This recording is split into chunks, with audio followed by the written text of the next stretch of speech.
Dear veterans, dear friends, colleagues, today we celebrate the regular 81st anniversary of the great victory, the victory of the Soviet people, of all the peoples of the Soviet Union in the Great Patriotic War.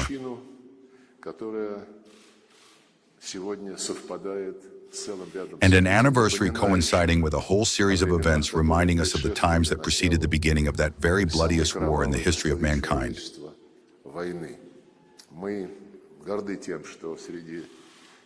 We are proud that among those who defeated Nazism were our senior comrades, employees of the People's Commissariat for Foreign Affairs of the Soviet Union, and our friends, foreign trade workers. Their memory is immortalized in this hall, on these walls. It will always be in our hearts. We will always follow their example. A great deal was also done by those who fought on another front, the diplomatic and political one, including our colleagues from various intelligence units.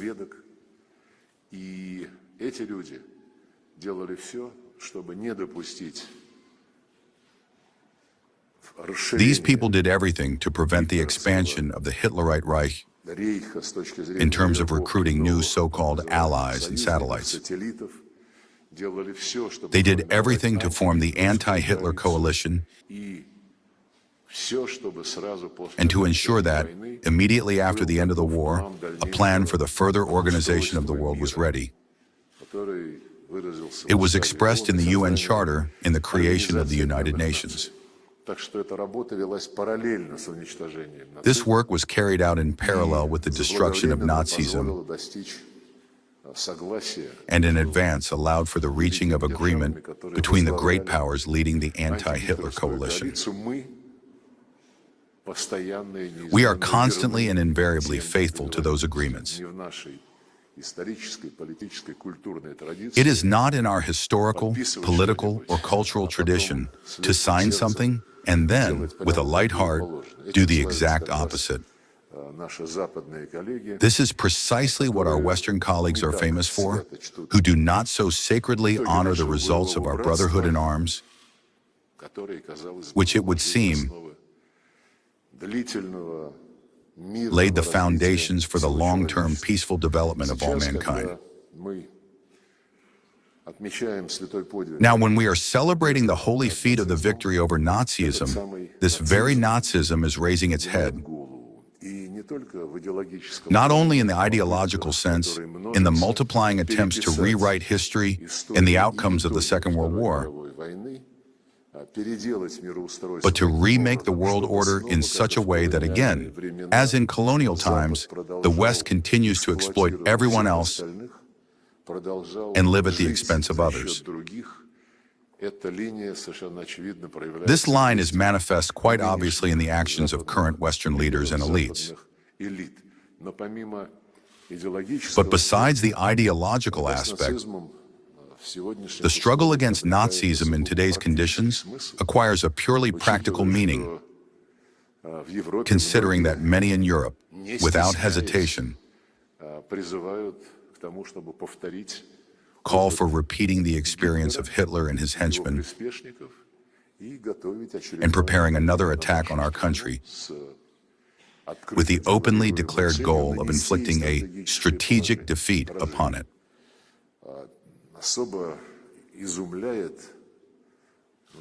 What Germany is doing is particularly astounding. Well, perhaps one should choose some other word. Chancellor Merz has repeatedly, since coming to this post, regardless of any ratings,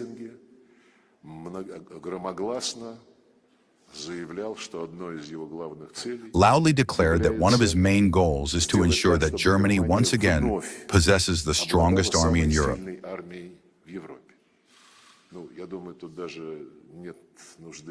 Well, I think there is not even a need to explain what meaning is hidden in this phrase when he says that the German army must once again become the strongest in Europe.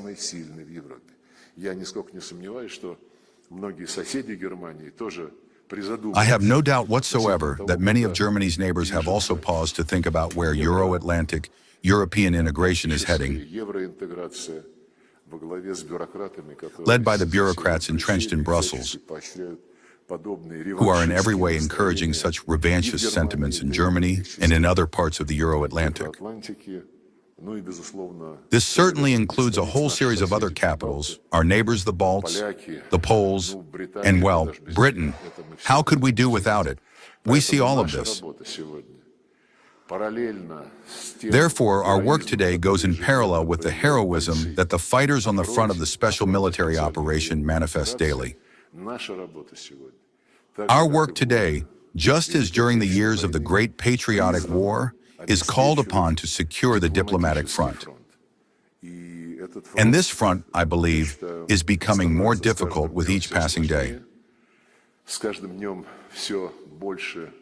With each day, more problems are being attempted to be created by those who have made Zelensky a direct instrument, the spearhead of that aggression which the West is harboring against our country. It has essentially already begun it, arming this Nazi regime in Kiev and providing it with the most lethal weaponry. Only, as they say, go ahead, strike the Russian Federation more painfully. They have tried and are still trying, I don't know yet how this will end, to spoil the holy holiday, the Victory Day. Our president has spoken on this account. There is a statement by the Ministry of Defense of Russia, a statement by the Ministry of Foreign Affairs of Russia. I want to say with all directness and with all responsibility, if that which the Nazis reviving in the West are now doing through Ukraine happens, there will be no mercy for them.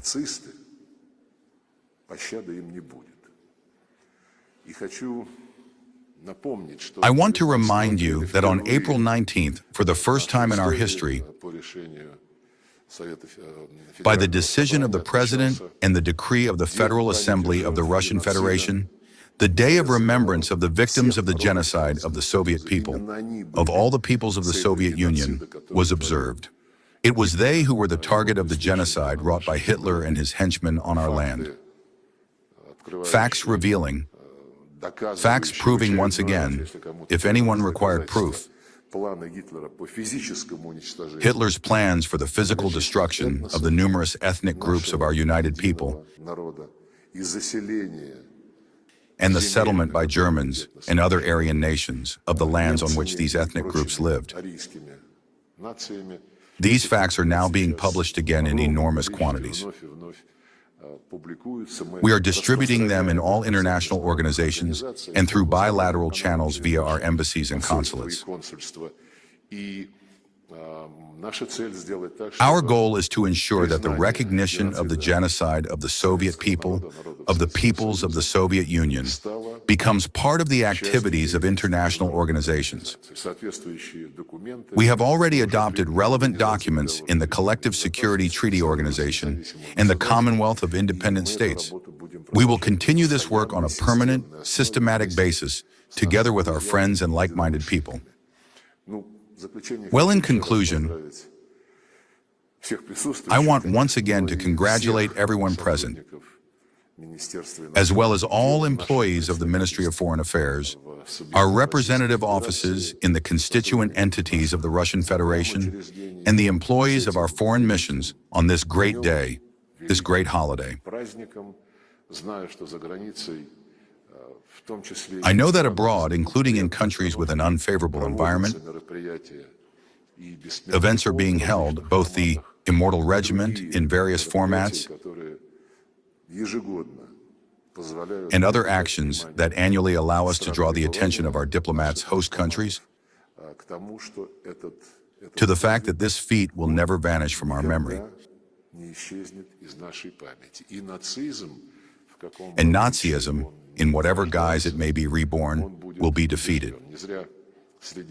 It is not for nothing that among one of the goals of the special military operation, the denazification of Ukraine was named.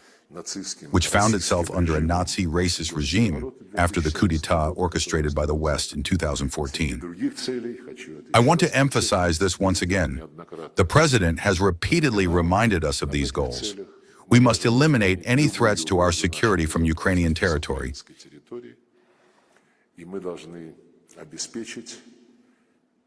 And we must ensure that the rights of our compatriots, Russians and Russian speakers, for whom the Russian language and culture are part of their essence, part of their existence on this earth, are restored. We must ensure that the criminal laws prohibiting the Russian language in all spheres are abolished, just as the rights of the canonical Ukrainian Orthodox Church must be restored. So, we meet the holiday at our combat post. I want to thank the veterans for the fact that they generously pass on their experience.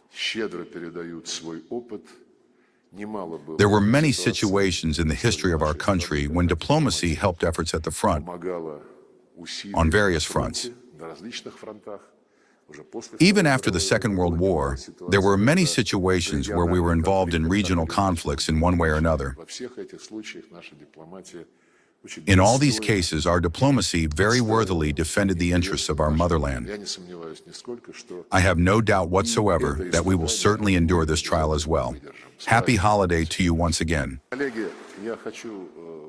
Colleagues, at the conclusion of our meeting, I want to sincerely thank the employees of the National Guard of Russia present here and those who are defending the motherland at the front and performing other state tasks. We greatly value our cooperation and your contribution to ensuring the solemnity of the ceremony that we are holding in this hall. Once again, happy holiday to everyone. Thank you.